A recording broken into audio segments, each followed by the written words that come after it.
I think I already know your answer to this, but are you team Jacob or are you team Edwards? And explain your I'm reasoning. so glad you asked. I'm Team Edward Okay.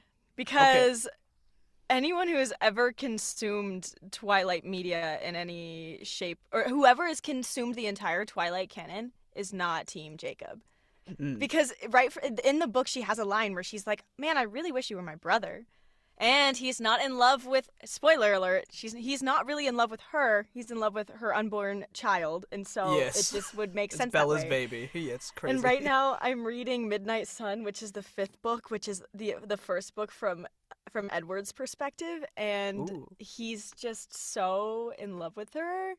It's just the best. Oh, it's so good. Team Edward. Come on. Team It's like what Edward. it's like what Rob Pattinson said a few weeks ago. He was saying that Team Jacob is a marketing ploy. So, you I know. mean, to be fair though, it got a lot of people talking. I remember when like the movies were coming out at the time, like Breaking Dawn Part One and Breaking Dawn Part Two. Everyone was like, "Oh, Yeah. Team Edward, Team Jacob."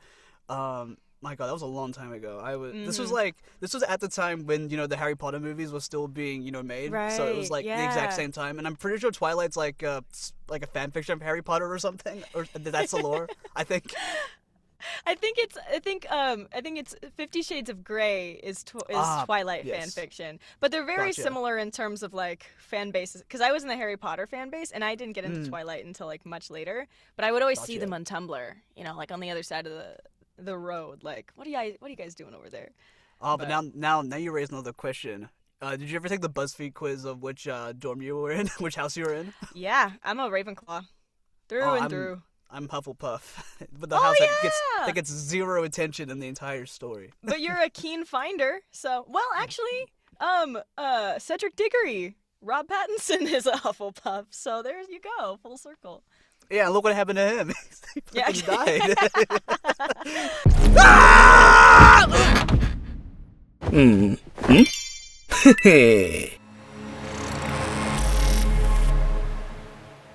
Welcome back to another episode of OverVoice Season 5, the season finale. Today I am joined by the amazing Riley Fussenegger. Riley, would you like to introduce yourself? Hello, my name is Riley. She, her. I'm originally from Louisville, Kentucky, and I'm a Ooh. voice actor, writer, singer, and Team Edward. Team Edward Team Edward engineer. That Oh yeah. that's the pecking order. That's awesome. Thank you so much for taking the time to do this with me. I know you're Yeah, super busy, so absolutely. thank you so much, truly. Yeah, But sure thing. Thanks for but having me. no, of course. You mentioned you were from Kentucky earlier. I gotta ask, is the KFC over there actually really good, or It's is it just a mid lie? everywhere. It's Really? like, yeah. I mean, Kentucky Fried Chicken in itself is just sort of like it had its time to like live and Okay. breathe, and it's like better in other countries than it is here in Yeah. America. But the thing is, in my hometown, Papa John's Pizza is a really big thing, and the Ooh, Papa John's okay. Pizza is better in my hometown because that's what the headquarters is, and like that's where the CEO, like Gotcha. Papa John himself, lives in my hometown. Papa So John's people are still like, alive? yeah, yeah, he's Wow. still alive. He's neighbors with one of my good friends from high school. So I'd always drive past his What? house. I'm like, yeah, that's the That's Papa Pizza awesome. Castle What? right there. Yeah, yeah. That's So amazing. What? people are like, oh, KFC, and I'm like, no, Papa John's.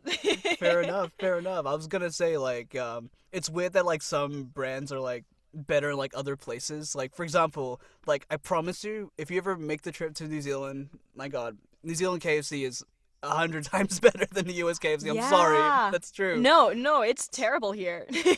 Yeah, it's like you guys forgot like the 11 herbs and spices. It's like four or something. Yeah, But it's here like we got four herbs and spices. Yeah. exactly.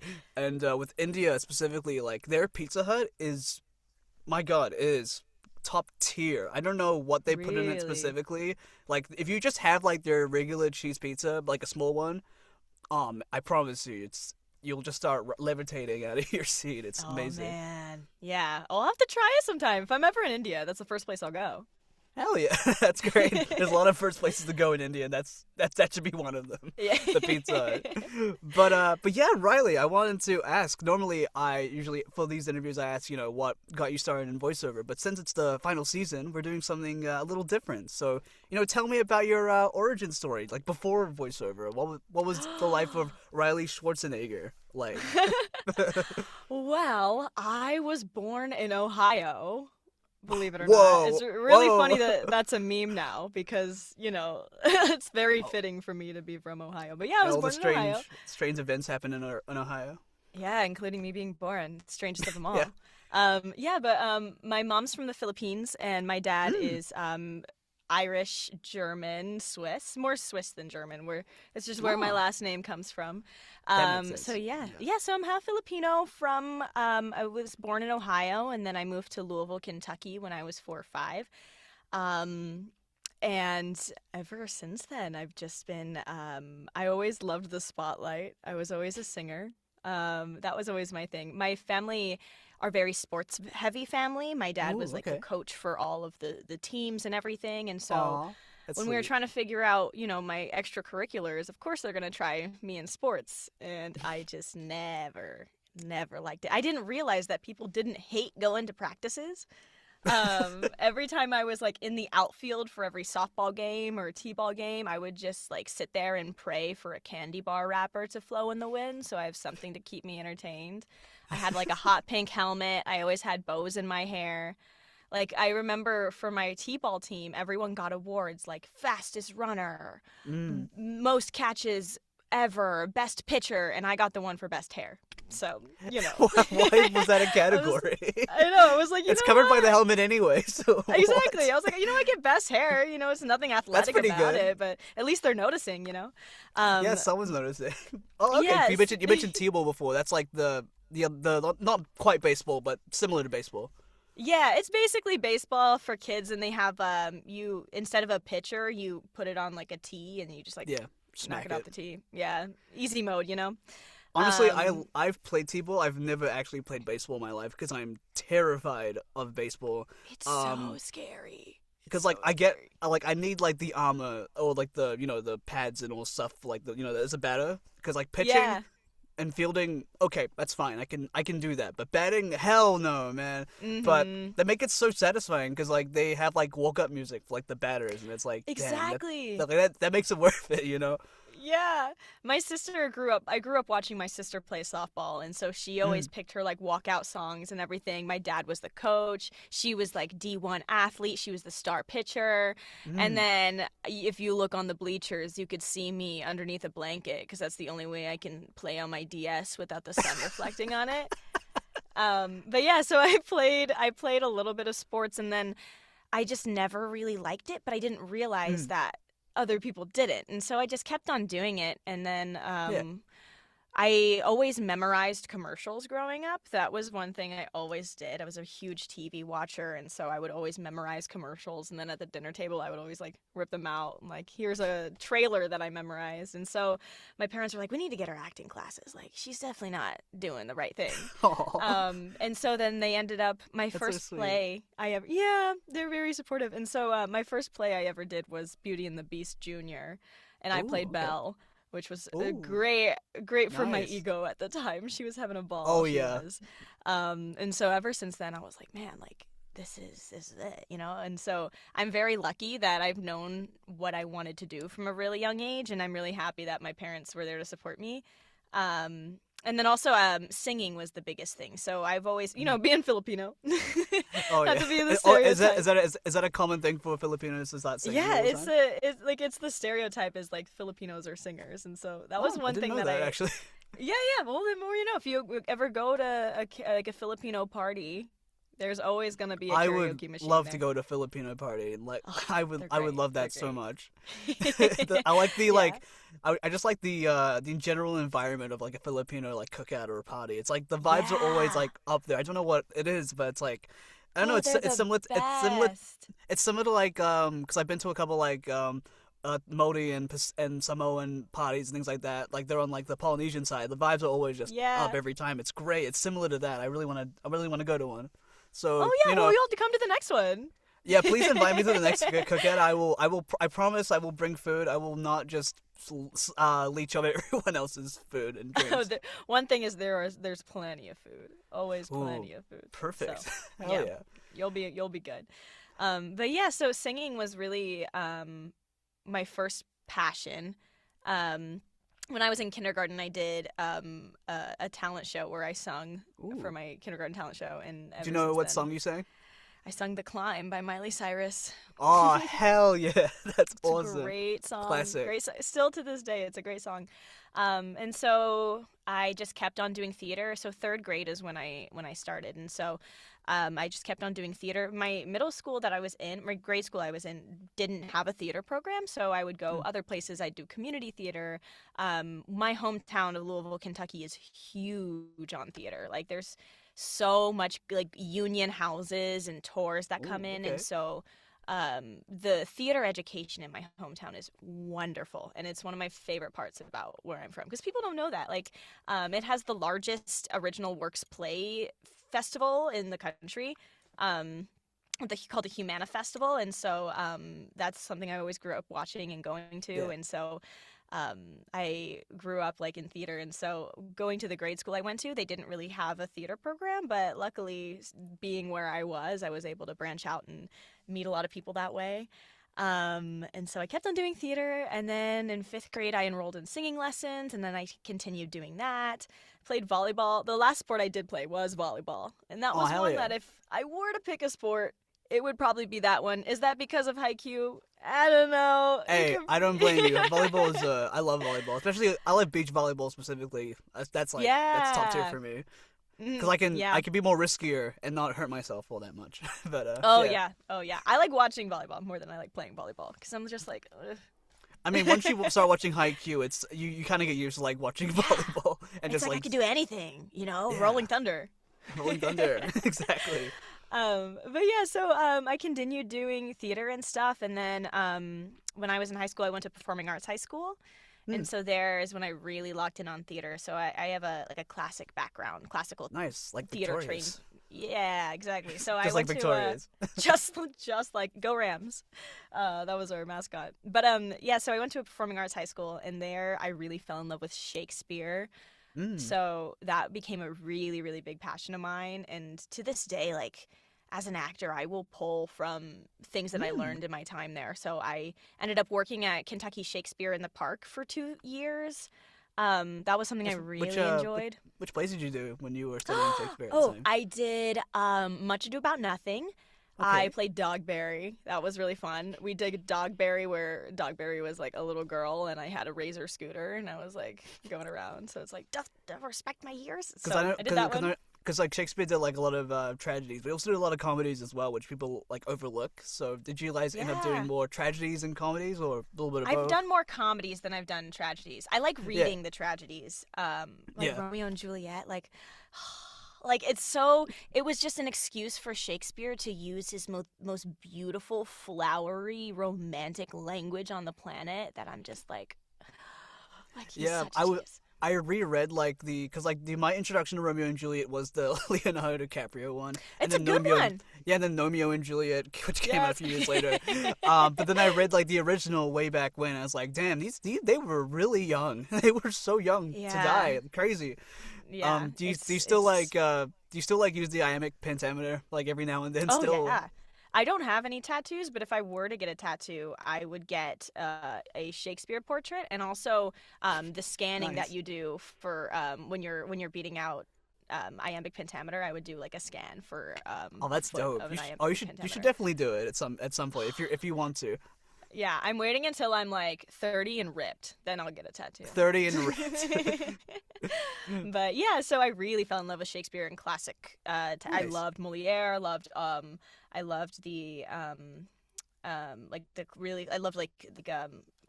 Italian theater and Commedia dell'arte. That was really fun. Yes. Like Tartuffe. Let's go. Yes, exactly. Yeah. It's just really like the idea of like the archetypes and stuff, and how acting used to be something so dirty and looked down upon. Yeah. And it just proves that like no matter what, acting is gonna be has been and will be a profession till like the end of time. Oh, And for whether sure. or not like it pays or it looks down upon in society, like it's something that like humans have to do, which is why I really like learning about that and really why I like performing it. It just feels Hell yeah. like we're I'm back to I'm our really I'm roots. really glad someone else also knows about Commedia dell'arte because I used to Yes. because I went to acting school as well like a few years ago. We got taught like Hmm. math stuff, Commedia dell'arte, Shakespeare, Yeah. like all that stuff. We've learned basically about every other technique except for Meisner, which is so weird. Oh. It's like I'm like the number one technique in America, but Yeah, there's definitely a place or two that could teach you some Meisner technique. but it was basically like Chekhov and all that stuff. But Yeah. yeah, so I'm Oh, really Chekhov. glad someone else is speaking that lingo. So I appreciate it. So Oh it's very much yeah. appreciated. Yes. Thank you. I'm so glad I have another classical theater person to talk to. Oh, of 'Cause course. That's why. Wait, were you ever in any Shakespeare plays? Oh, absolutely. I was in King Lear. The I was bloodiest also. one. Oh yeah. It's I good. was in what was it? King Richard III. That's one of my Mm-hmm. favorites. No, Hamlet, not Romeo and Juliet. It was Hamlet. Who were you in Hamlet? Was it Mercutio? Is that what his name was? It was a long time ago. I That forget what Mercutio's his- in Romeo and Juliet. Shit. It was No, was but not is it- Hamlet. It was no, it was it was Hamlet's dead dad who comes back as a ghost. It was that one. Yes. Yeah. And what other Shakespeare ones did I do? I think I did I did a few like readings from Othello. That was a long Oh. time ago. That one's underrated. Yeah, I love That Othello. one has man. everything. You know, it has your action, it has the romance, it has like such good monologues in it. It's just great. Yeah. And the last one was I keep forgetting. I don't know if I think it was Merchant of Venice. Is that right? Mm-hmm. Yeah. Yeah, that was a long time ago Yeah. as well. That was That's like when a really I was like good one. I was like 10 or something when I read Yeah. that. That was a long time ago. But yeah, no, I've No, dabbled a that's little a bit great one. in Shakespeare, but I would say King Richard III is probably my favorite. Mhm. Underrated. That's a great one. My favorite's Thank you. probably Much Ado About Nothing.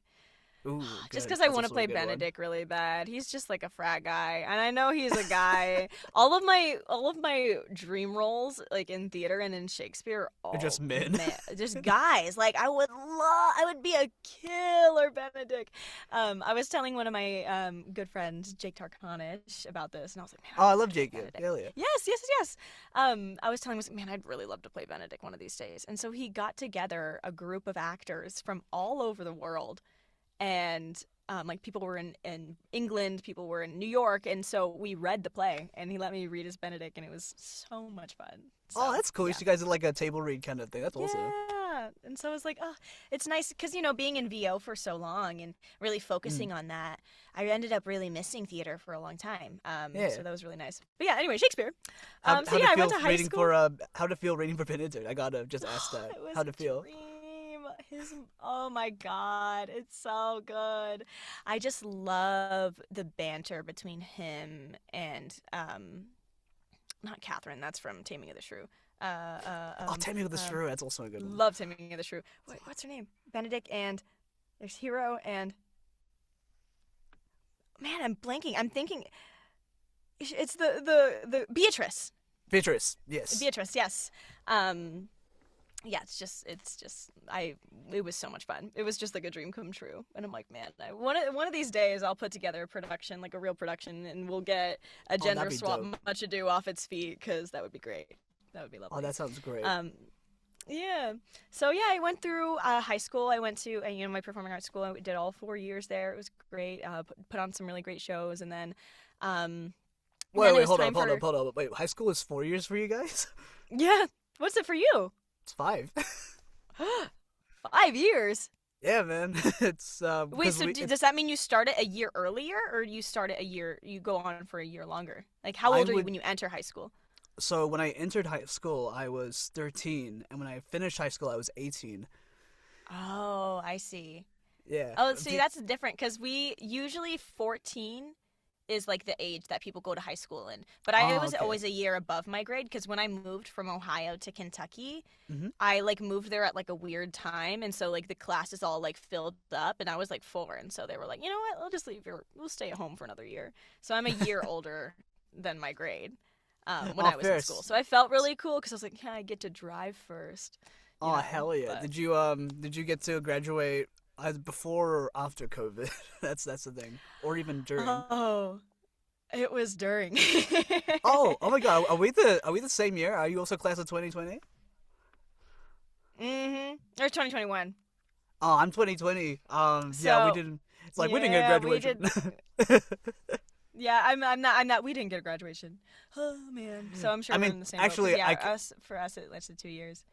I mean, to be fair, I can't really complain. We actually did get a graduation because different country, and we sorted everything out pretty early on. So I can't complain. Drive-by graduation. Drive-by. What? Explain. So everyone yourself. got in their cars. Everyone got in their cars, and they had like signs, and then they would just like drive by, and you'd go home from there. That's it. Yep, that was it. And so, Wow. hey, Okay. if COVID didn't happen when it happened, I never would have passed my math class Hey, because I had all my fair enough. resources. Mm. It was all online. So I will say, like, it did really suck, but there were bigger things going on at the time. Oh, A yeah. graduation here or there. No, it's fair. But yeah, so then after that, I knew I always wanted to go to LA. And I even talked about my voice acting history too. I'm just like kind of rambling. I'm so sorry. No, of course. Don't apologize. Yeah, go for it. Yeah, but I always knew I wanted to be a voice actor. That was the one thing every single choice I made in my life was so that I could become a voice actor. Because Hell yeah. when I was in 7th grade, I watched anime for the first time I was conscious of watching anime. Because, you watch your Naruto and your Pokemon as it comes on Toonami and all that stuff.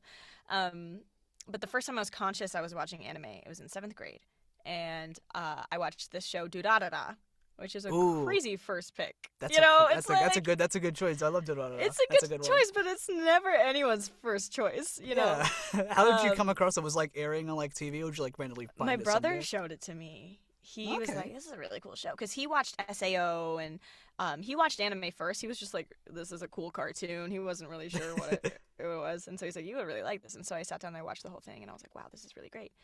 And it was then at the same time, within like a week of each other, I saw the documentary "I Know That Voice," which is, it's the classic voiceover documentary. And as soon as I saw it, I was like, yeah, that's it. That's everything. That's it.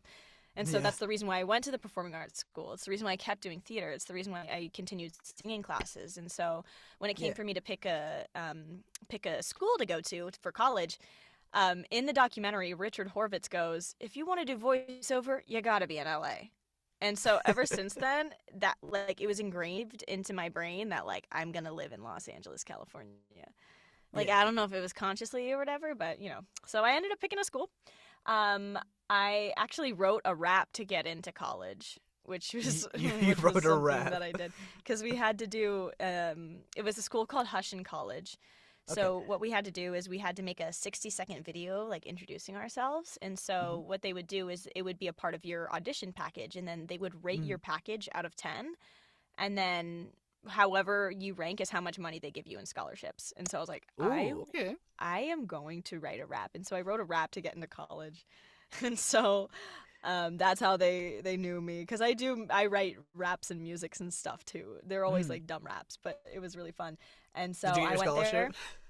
I sure did, but Oh, it ended hell up yeah.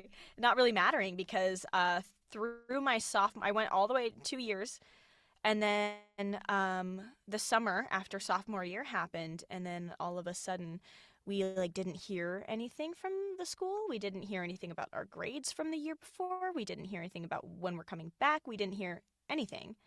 And then all of a sudden we get an email that says, "Hey, so the bigwigs at the school were embezzling $9 million from the students.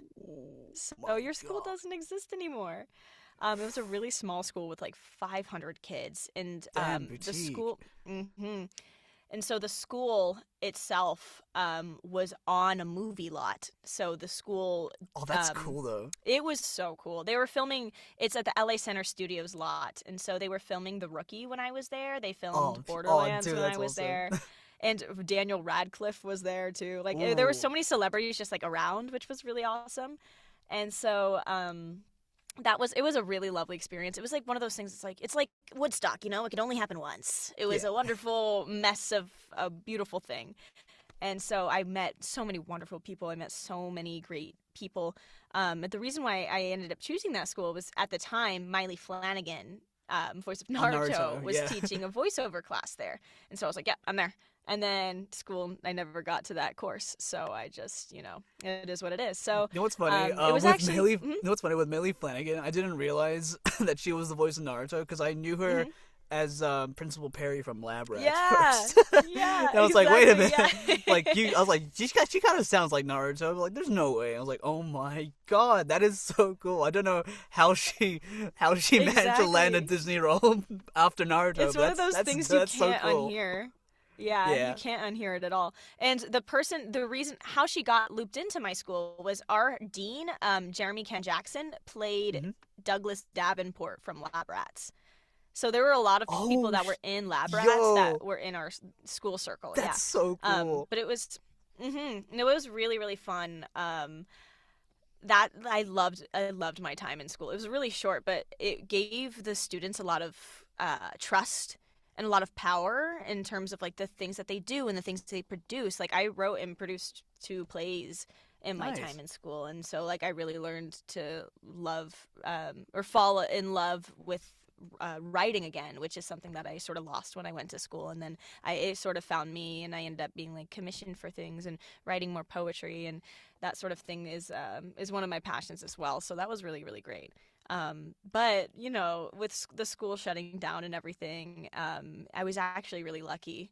And so I was like, you know what, time to lock in on voiceover, and here I am. Yes, I didn't get the scholarship money. That would have been really cool though. You wrote that rap and everything. Do you still have the lyrics for it? Oh yeah, somewhere. I posted it to TikTok when it came out, and it like blew up. Oh really? Nice. Yeah, it did. So I'm sure it's around there somewhere. But I actually, since it went bankrupt, they gave me all my student loans back. Ooh, okay. So I'm like, hey, you know what? I'll take it. Like, it was pretty great. But yeah, and so that's how I met my friends out here. I met my best friend, and we're out here doing our thing together. She's an actor as well, and so like all of us are still really tight. And so it's like, I just, spent 2 years with the people I would be creating with for the rest of my life. So it was a great thing. But yeah, that's my life story. Hell yeah. And how did you get into like engineering? Was that like something that kind of tagged along, or is it just something you kind of picked up on the way? Engineering? Like audio engineering? Yeah. How'd you pick that up? Was it like professional audio engineering at least? Oh, I mean, I'm not as much of an audio engineer as I am other things. I'm more of like a video editor type thing. Gotcha. Hell yeah. But it's something that I sort of like learned as I locked in on voiceover a little bit more, as most voice actors, like that's one thing that I feel like I struggle with the most is like, the technical aspect of it. But I also work at Bang Zoom Studios. I work there as a social media. I do the social media there. So along with my wonderful coworker Rhett. And so, we get to see firsthand like the engineers doing their thing, and it's really taught me a lot in that aspect. I gotta say, I love the social media posts from Bang Zoom. You guys are doing great. Thank I love you. it. Thank you. We try. But yeah, it's so much fun. It's a blast. I love working there. As soon as when my school shut down, I was actually there during my internship, because that summer I decided to be an intern there. So I interned there, and then I got the email saying my school shut down, and I was like, Rhett? And I like scooted the laptop to him. He was like, oh, this doesn't happen. So luckily, like as soon as like that happened, they like took me under their wing and were able to become a little second family. And so I love them over there. They're great. Mm-hmm. Hell yeah. I was gonna say, I find it really interesting because both you and my other friend Jonathan Hayes, like he also has like a video editing background, and I find it really interesting that because he was explaining to me like his like process like auditioning for characters, and it's like through like a video editing mindset, and I feel like those create like the most cool auditions because you like know exactly like shot for shot where the character is as well, which really works out. I never thought about that, but I do think of that. That's crazy.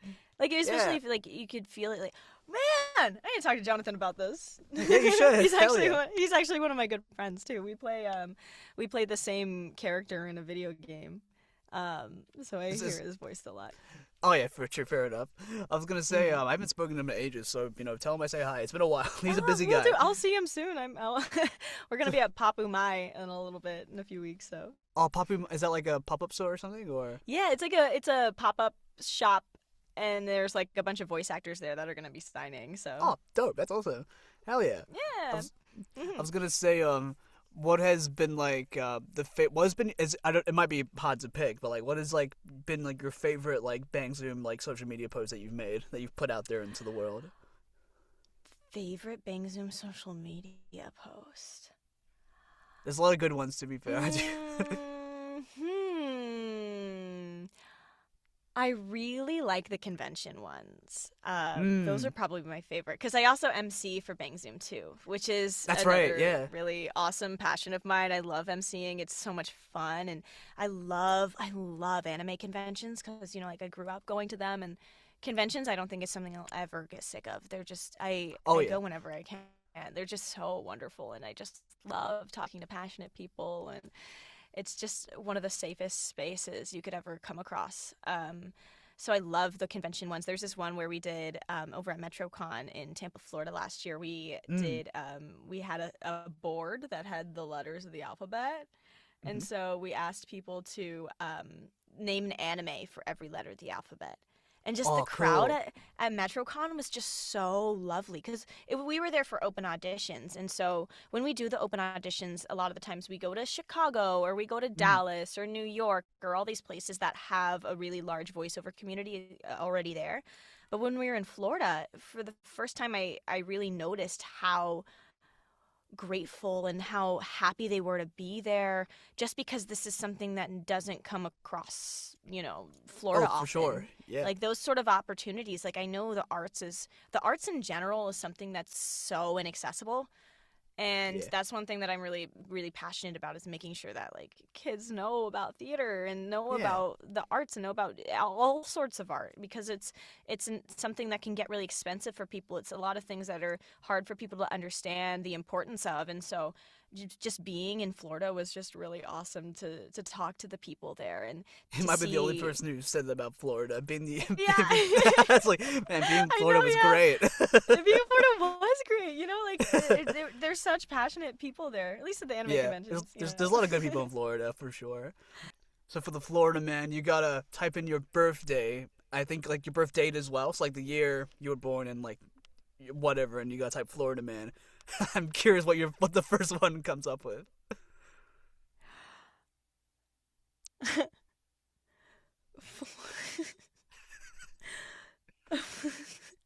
A Florida man was arrested for throwing McDonald's sauce at his girlfriend.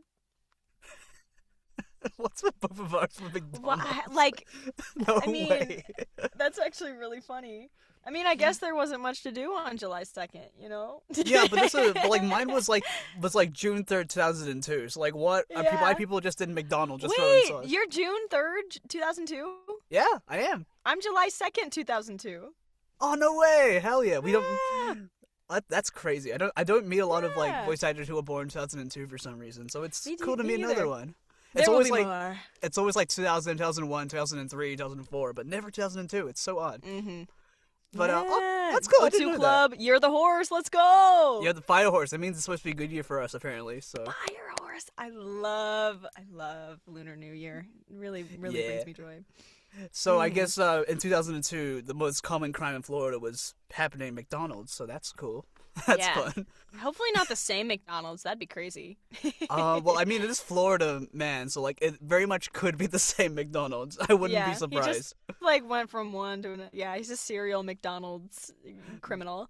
Yeah, but I think one is worse than the other. It's like throwing sauce is pretty bad. But punching a pregnant woman in the face is pretty bad. Yeah.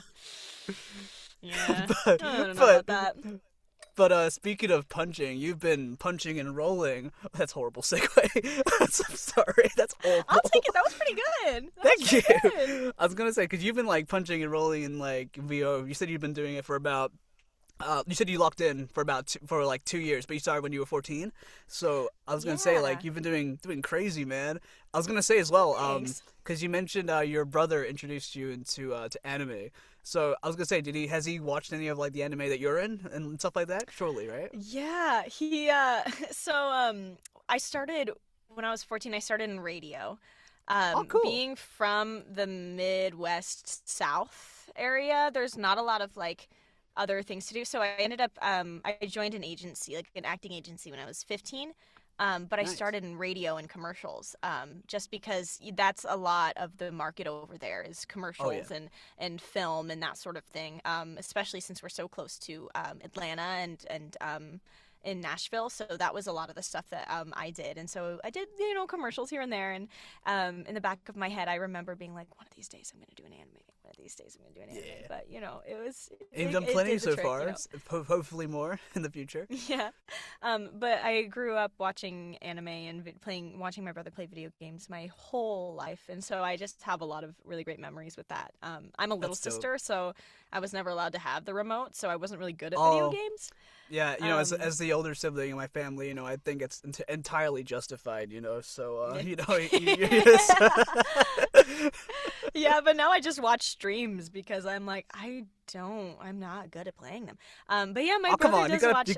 you gotta pick up the controller. You gotta change that. It's like I'm trauma a of like not being able to cozy play. gamer. You gotta play it. You gotta play your Yeah, games and stuff, dude. I'm a cozy gamer though. For me, it's Oh like, I okay. don't want to pick a combat style. I just want to, Just wanna play make some a Animal swimming pool Crossing, and delete the ladder. Poketopia, that kind of Yeah, stuff. exactly. Which I played Pokopia for the first time a few days ago. I've never been a Pokemon person. I've never played Pokemon. That's crazy Which is considering your really. profile picture is Mudkip. Are you just LARPing? That's insane. Yeah, I am LARPing. Well, that's from high school. Oh, okay, that When makes my sense. the reason why it's still Mudkip is because one time my friend was like, "You remind me of Mudkip." What? And so when people ask me my favorite Pokemon, I say Mudkip because, I was like, sure, But yeah. why? Did you look like I don't know. Mudkip as a kid? I don't know. I really don't know. I don't know I anything about Mudkip. I would have not And I gone. know I would have water not gone type? for Mud. I would have not gone for Mudkip based off of first impressions. I would not have picked Mudkip. That's why it's Oh, interesting. yeah. Maybe I've grown out of Mudkip. I need to like take a BuzzFeed quiz or something and figure it out. Maybe you But yeah, evolved. Maybe so you're like maybe you're my like Swampert brother. or something. Because you evolved. Maybe I've that's why. evolved. I forgot they do that. Yeah.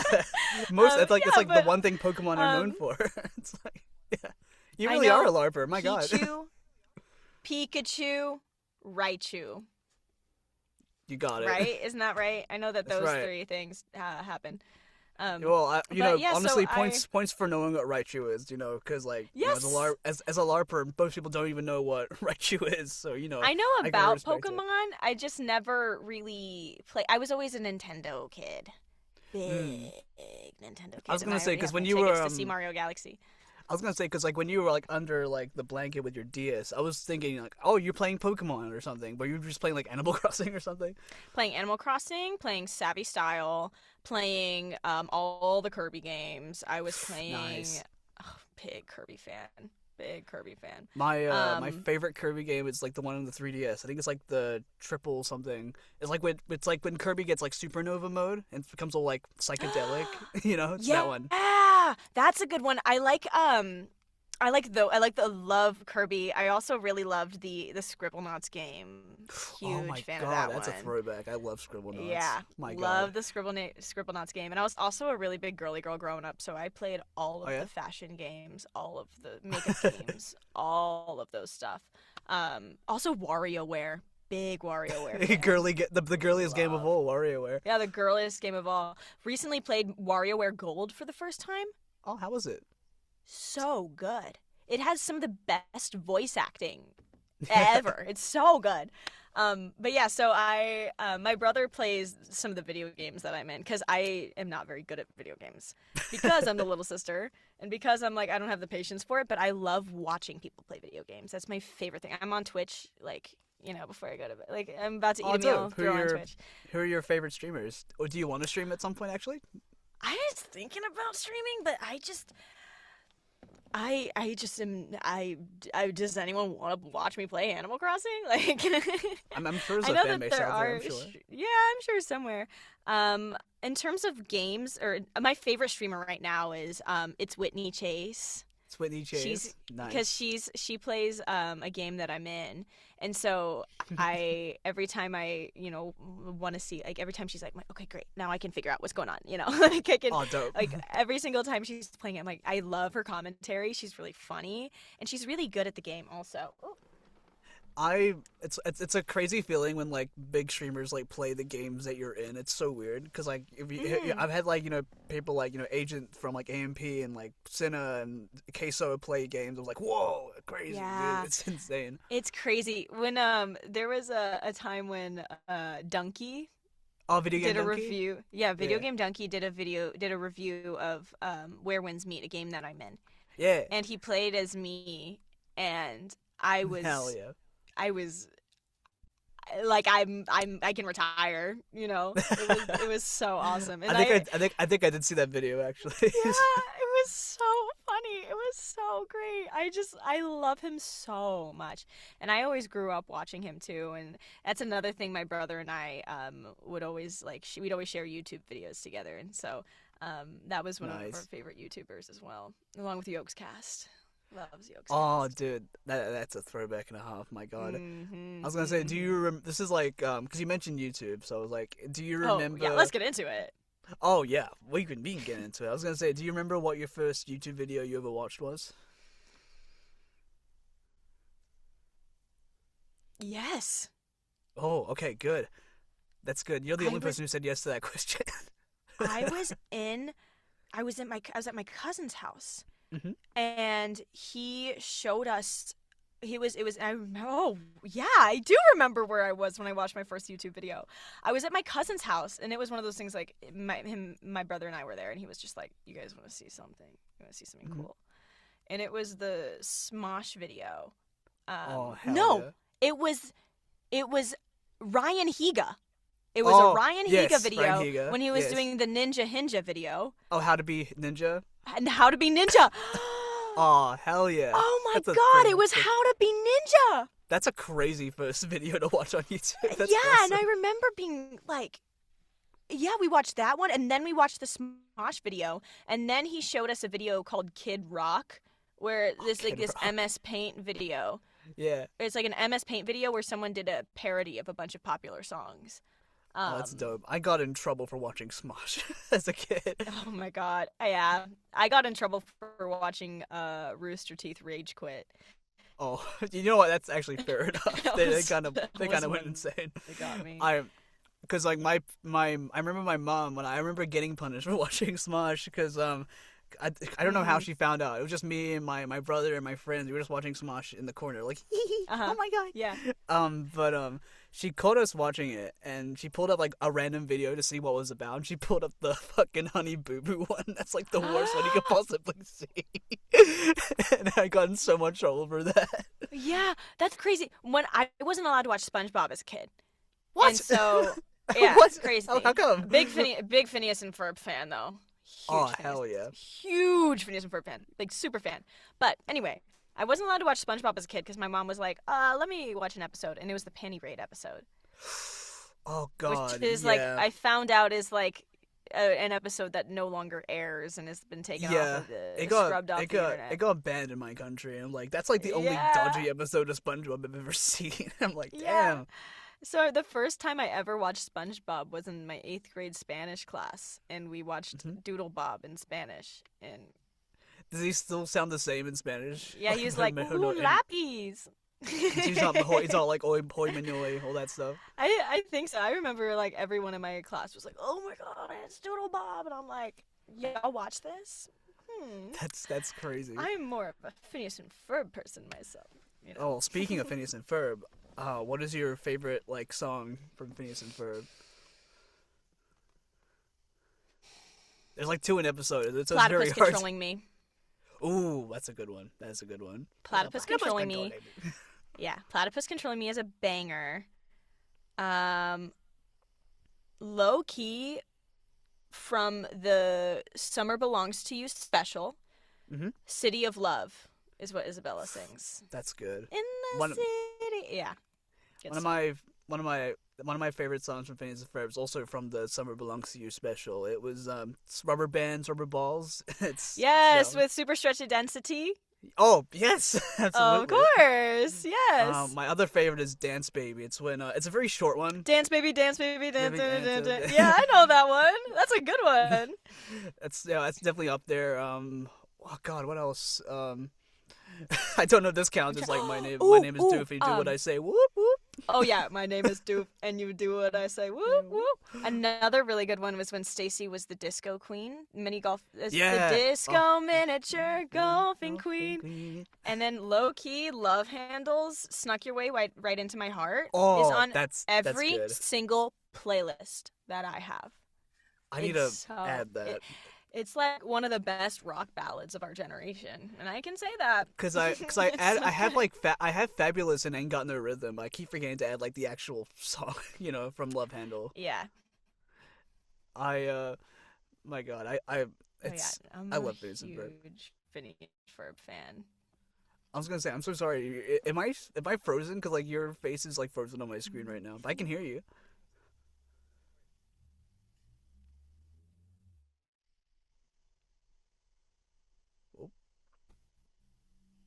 Hello?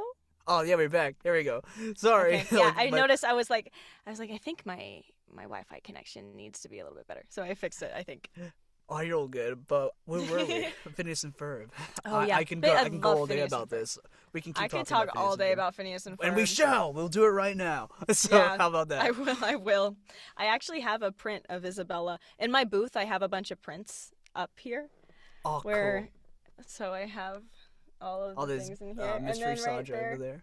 Yeah, I have Isabella. Allison Stoner signed a print for me, so that's where I keep it right there. You know what my favorite, my biggest flex is? My biggest flex is, when everyone was like, Twitter sucks, I'm moving to Blue Sky, and we're going to be there forever. This is back in that specific day. Oh, yeah. For some reason, Vincent Martella decided to follow me on Blue Sky, and he still does to this day. I don't know why. He's like the voice of Phineas. I'm like, why? What? Oh my God! I saw him backstage at Comic-Con, because I money handle as well, and so I was money handling for for one of my friends, and so I just saw him back there, and never have I been starstruck ever. Oh yeah. And it's just I just wasn't expecting it. He just showed up, and I was like, I was so chill. He didn't know I knew who he was. It was so chill. But I was still like, no, that's fair, because I forgot he was he also was like an actor before Phineas, because I know he was like in Everybody Hates Chris. Right, and The Walking Dead as well. Yeah, I forget he's in The Walking Dead. He's the one that ruins it for everybody by know and not telling anyone. Yeah. So. Damn, Phineas. That's all we should have done today. I know. I stopped watching after Glenn. I couldn't do it anymore. No, that's fair. I don't think I've... You know what's funny? I've only seen like 1 or 2 seasons of The Walking Dead, but I've played like all of the Telltale games, and I find them so much better. They're right? better. They're so much better. Like Clementine. Yeah, my God. Her. Yes. Love her. But I was gonna say, back to like the first YouTube video, because I never told you what mine was. Oh yeah. This is so random. This is also gonna show my age. Do you remember Vivo? That's like the music video. Oh channel. yeah, I was thinking like a streamer or something. No, Vivo. But, yeah, it's I like know Vivo. It's like all the music videos were all on there. So my first YouTube video was the Black Eyed Peas. I Got a Feeling. I was like 5 years old at the time. This is like a good one. Thank you. It is a good one. I really enjoyed that song. It's stuck with me through the years. But if you want to be specific, my actual first YouTube video that I saw, I forget what the name of the channel was. But it was like the hot Kool-Aid one.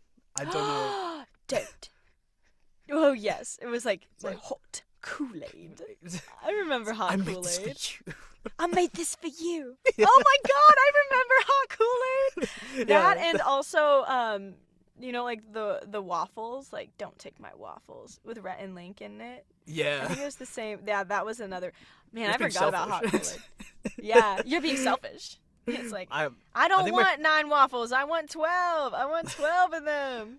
I forgot Red Link was in that video. Red Link was a huge part of I would, from 5th grade up until COVID, I watched, I would wake up at 6 a.m. and watch an episode of Good Mythical Morning. That's awesome. Huge That's so mythical beast. Huge mythical beast. That was a big. They kind of evaded me because I always see them in like Smosh and like Epic Rap Battles of History, but like I forget their actual. I mean, they helped buy Smosh out, to be fair. So good on them. They're great. Oh yeah, they're awesome. My biggest YouTube shame is that I found Annoying Orange way too funny later as a kid. You know what I mean? No. I watched that when I was like 12, and I was like, I saw it when I was at 12. Like that's this is valid. It's not. It's not that that's funny. That's so valid. No, it's funny. It's not that funny. I feel like there's a lot worse things on the internet to be into. No, that's fair. At least it wasn't Fred, you know. I mean, to be fair, the Fred was up there as well. Yeah, that's okay. That's okay. I was a big PewDiePie Markiplier girl. Oh yeah, I definitely PewDiePie, but Markiplier just kind of evaded me for like the longest time. I still need to watch Iron Lung. I don't know if it's in cinemas anymore, but I hear it's really great. It's so good. It's so good.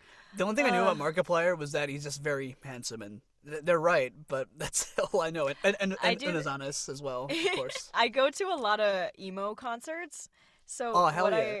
I'm a big fan of like emo music and stuff, but in the pit, I always pull up a picture of Markiplier on my phone and then like hold it up while everyone's like taking videos and stuff. And so that's like my like thing of like Markiplier. And it's just always, I don't know why that just like is a thing that I do, but yeah, I was a big Markiplier person, huge PewDiePie person. Yeah. I have the 100 Milli Club merch still to this day. Oh, that's so sick. I hope PewDiePie didn't make you hate Indian people all that much during the whole T-Series stuff. Oh my god. I was like, it was a tough time to be a PewDiePie fan back then. I was like, hey, wait a minute. I was so conflicted. You know what's funny? PewDiePie is still banned. If you type him up on YouTube in India, he's still banned. Really? Yeah, he's banned. TikTok is banned. PewDiePie is banned in India if you try to watch it. It's insane. They're holding a grudge still. Yeah, they hate it. Honestly, that's kind of valid. It was quite a war for a really long time. Oh yeah, but like to be fair though, when I saw like the song "Congratulations," like unfortunately, did you know that Indians have poo poo in their brain? That's a blatant racist lie. Yeah, but still not defamation. I'm like, damn, it kind of goes hard. I'm not gonna lie. Oh man, no, yeah, but T-Series won. You know, they deserve. At the end of the day, T-Series ended up winning. I mean, they won, yes, but they didn't like. It wasn't because of heart. They bought it. They bought it. Okay, like let's be real. Yeah. They bought it or everything. So like, I think PewDiePie won that. The song alone. Yeah. Yeah. Like they the 2 songs alone they did. I forgot about Bitch Lasagna for a second there. Bitch Lasagna. Yeah. I think I still know all the words. Bob's or Regano, whichever we We're here to be. Shut the fuck down, T-Series. I'm here to spill the real tea. Oh god, it's so good. Oh, it's so good. You mentioned before that you are or were or are still like an emo girl. I was gonna say it's such a weird segue. I also love emo music as well. I grew up on that, so I gotta ask what kind. Oh. I definitely My Kim, obviously, My Chemical Romance. I don't know if this counts, but All American Rejects. That counts. That was a big one for me. Yeah. That's probably the biggest one for me. What else? I don't think Pierce the Veil counts. Yes, it does. It does? Okay. Love Pierce the Veil. AFI was also up there for me. I would.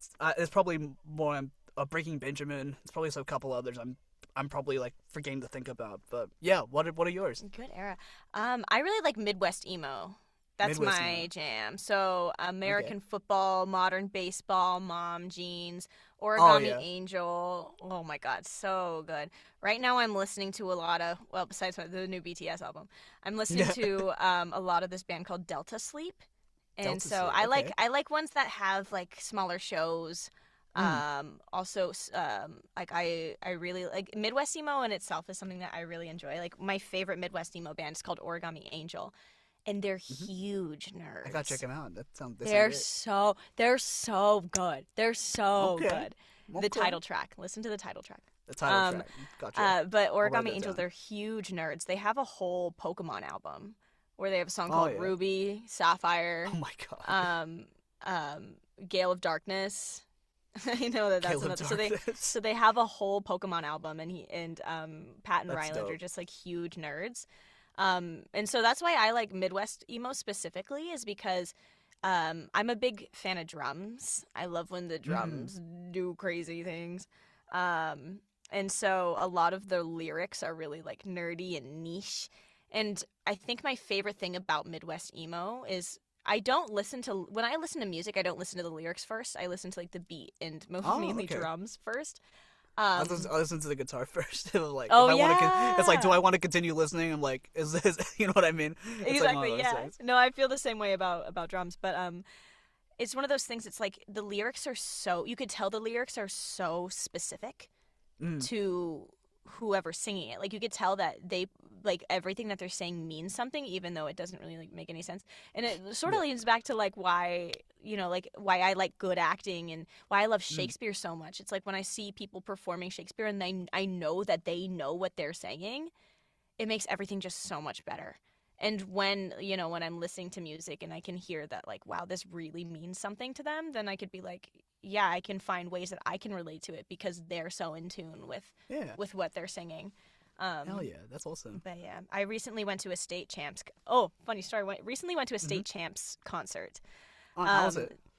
It was so much fun because I was going for Origami Angel. Origami Angel opened for them. And so I just went. I was like, it's a state champs concert, whatever. And so I knew I was going to be moshing. I knew I was going to be in the pit. So I was like, I want to wear something comfortable. I'm not going to wear, like jeans. I'm going to wear like shorts and a shirt. But I was like, I still want to be like festive.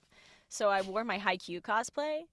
And so I was in the pit there and like everyone was moshing and stuff. But I didn't realize that fans of state champs wear jerseys to their concerts. And that's like a thing that they do. And so I walk in and I was like, wait a minute, I'm like so on brand right now. Like Karasuno's my favorite team ever.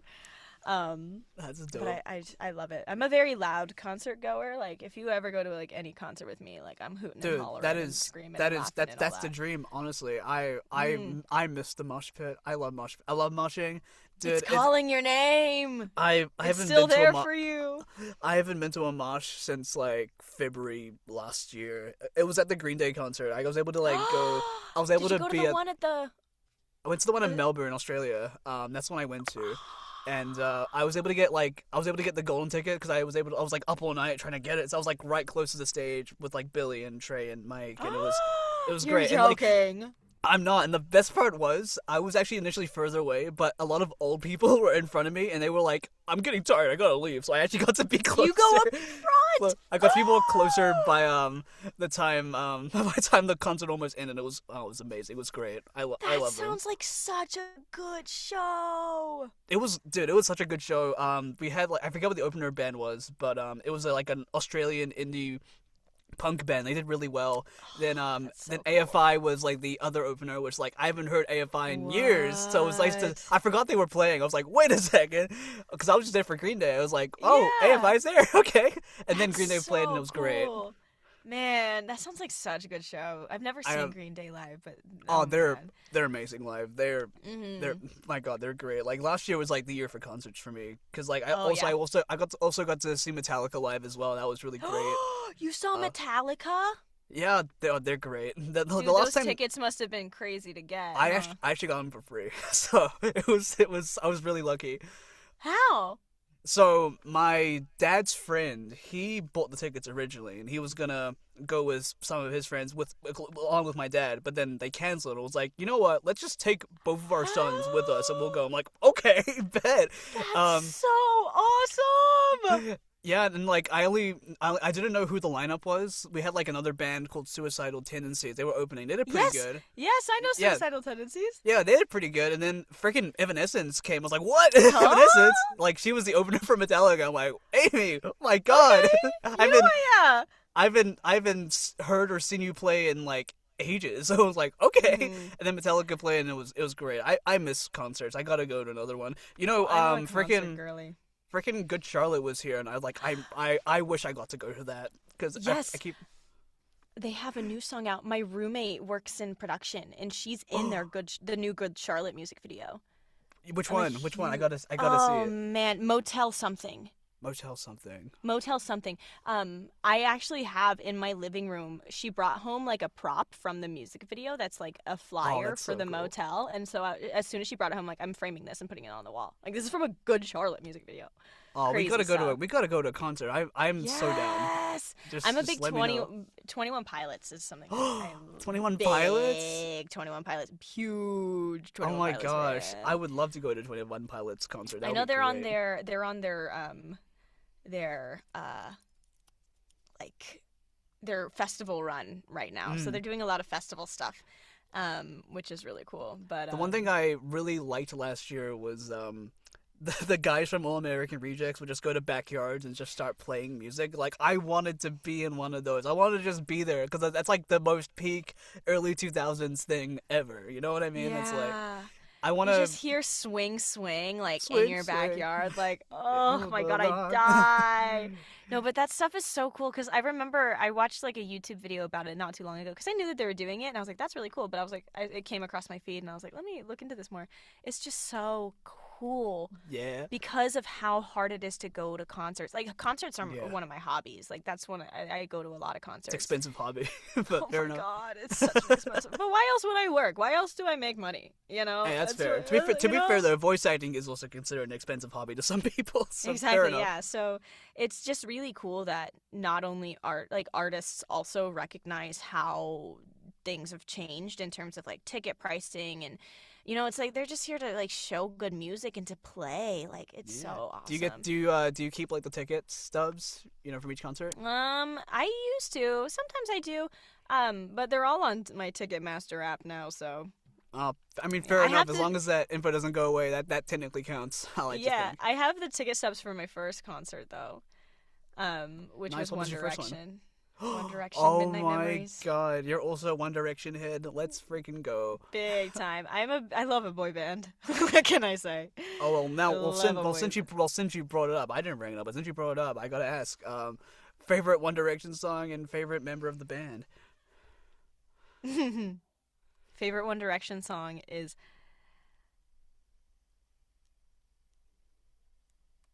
It's a lot of songs, to be fair.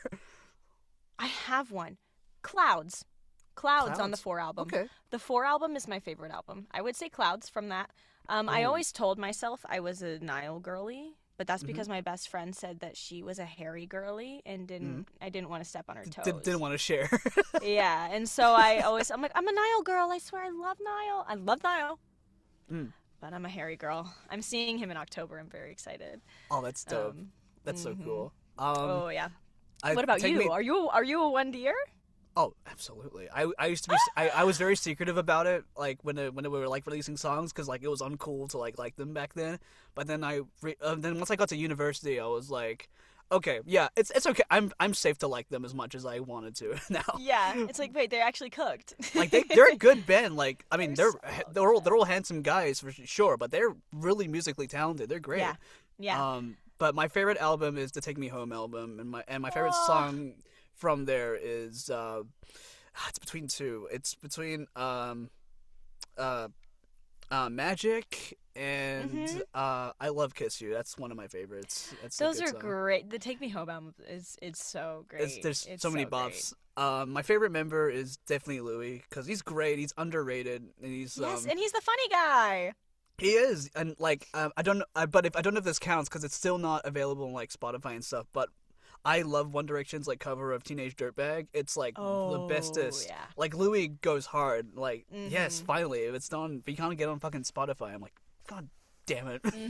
You have like you have your freaking One Way or Another on there, but you can't put Teenage Dirtbag. I know. I think it's on there. I think that's somewhere. Maybe I'm just. It's on YouTube. It's, and I'm it's just not. I tripping, look but- for it every single day. It's Okay. not there. It's like release it. Yeah, No, that's that how I one's was. great. I with- remember. It's oh, how, yeah, it's sorry, how I go was. ahead. it's how I was when Big Time Rush didn't release Paralyzed for like the longest time. Right. And then they redid it, and I'm like, it's okay. I wish the original's a little bit better, but still, but I'm not complaining. You know. You know, but it's like, hey, am. beggars can't be choosers. You know, it's sort of like when I'll take 21 it. Pilots released Drag Path.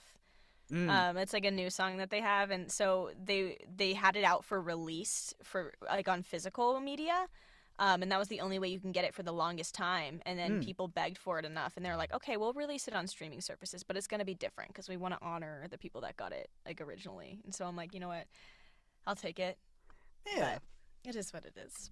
I was gonna say, are there any future bands or concerts that you want to go to but you haven't seen? Like, which bands do you want to like see perform next? Well, I have a bunch of concerts lined up Ooh, for this nice. year.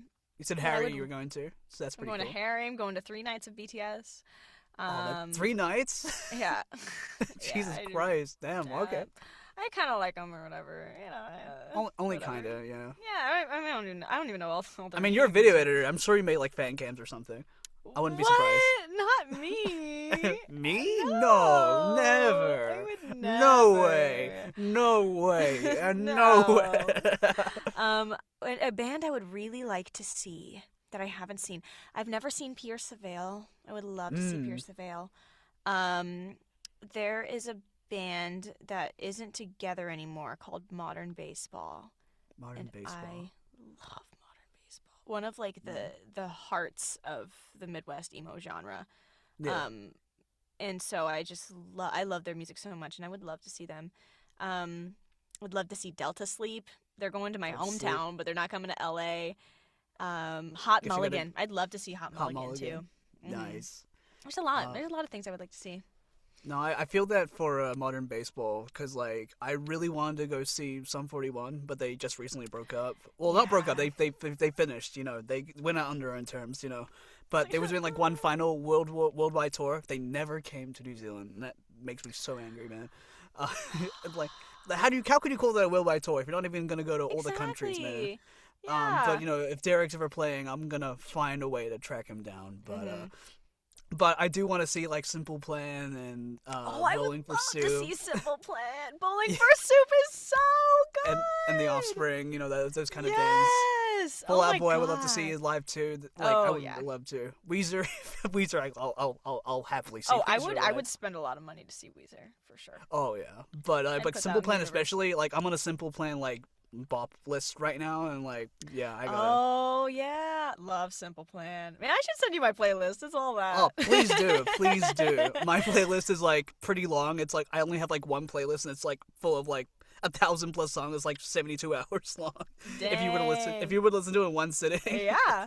Yeah, send Yeah, it over. dude, I got yeah, 72 hours.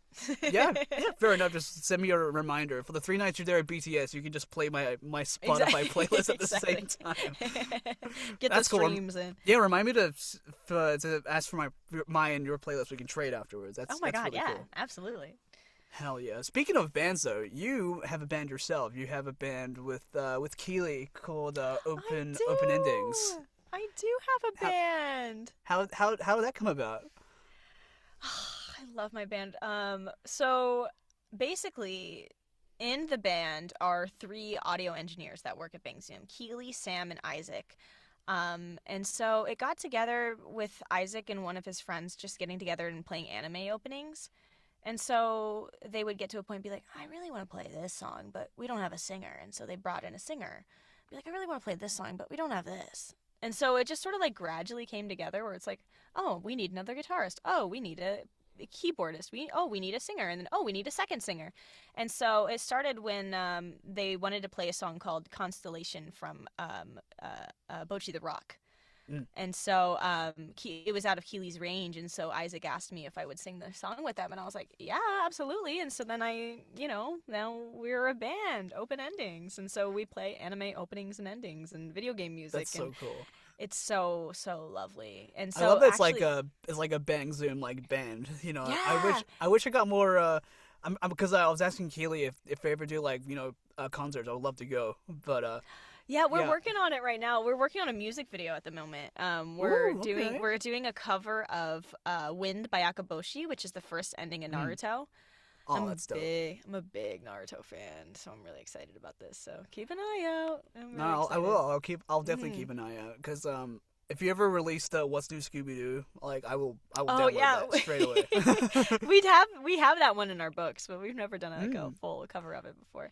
I gotta It's ask, a part- does like mommy and like AJ know about the band? Surely they get to Oh participate. yeah, we performed at our holiday party. Oh, that's so cool. We played like a lot of our like the Bang Zoom openings. So we did Gurenge from Demon Slayer, of course. We did Odd Taxi. We did. Taxi, yeah. Yeah, that was really fun, and so Did you do they know Don about it. and all that?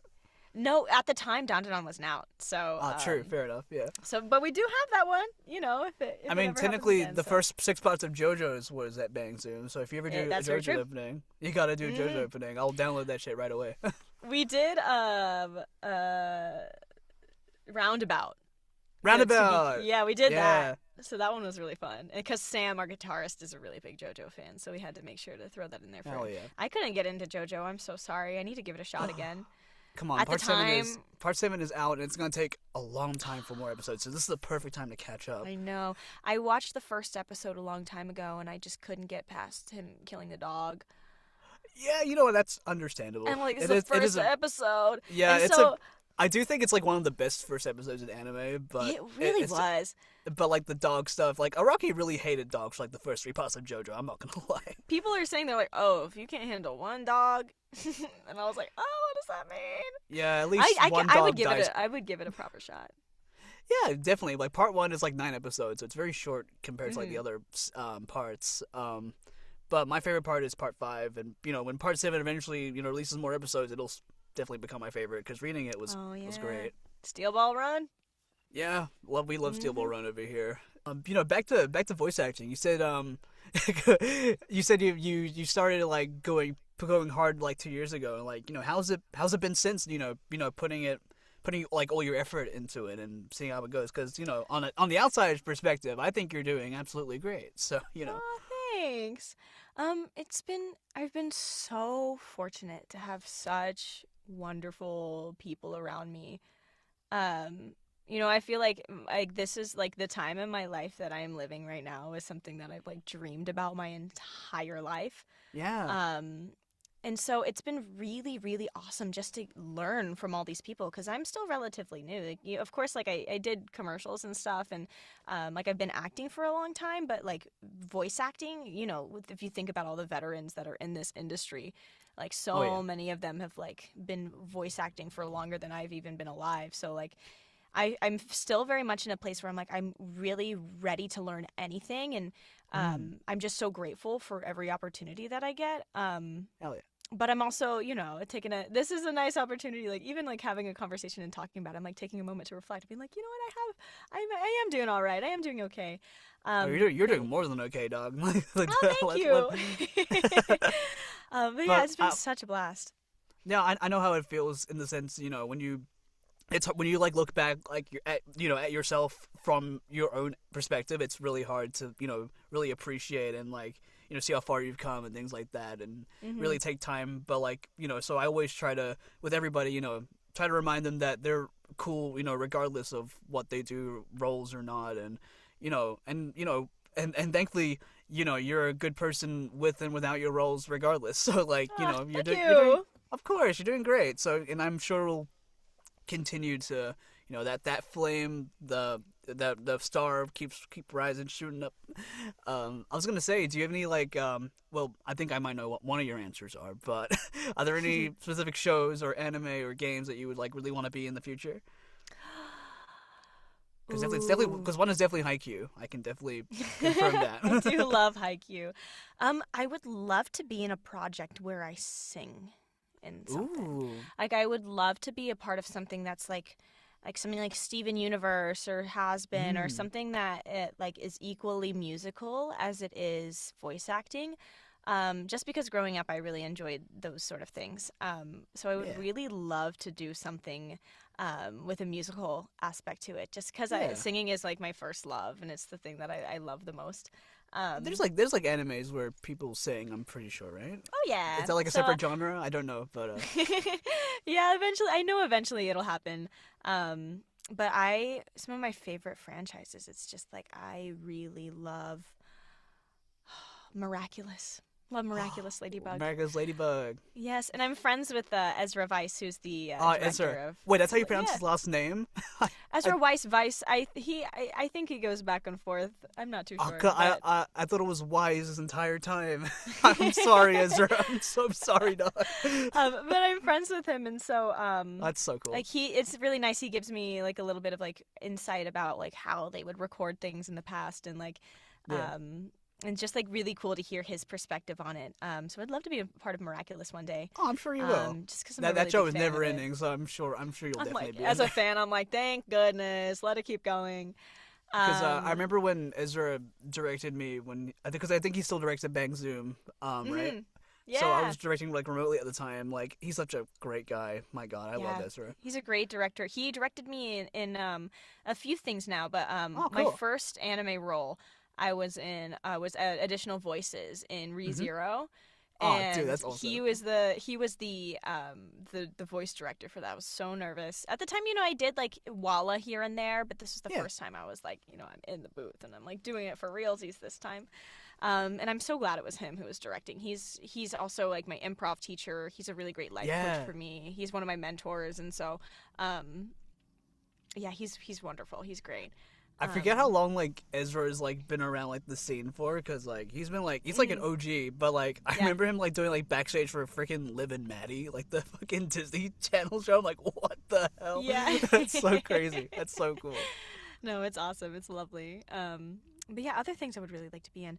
I just want to do cool projects with cool people.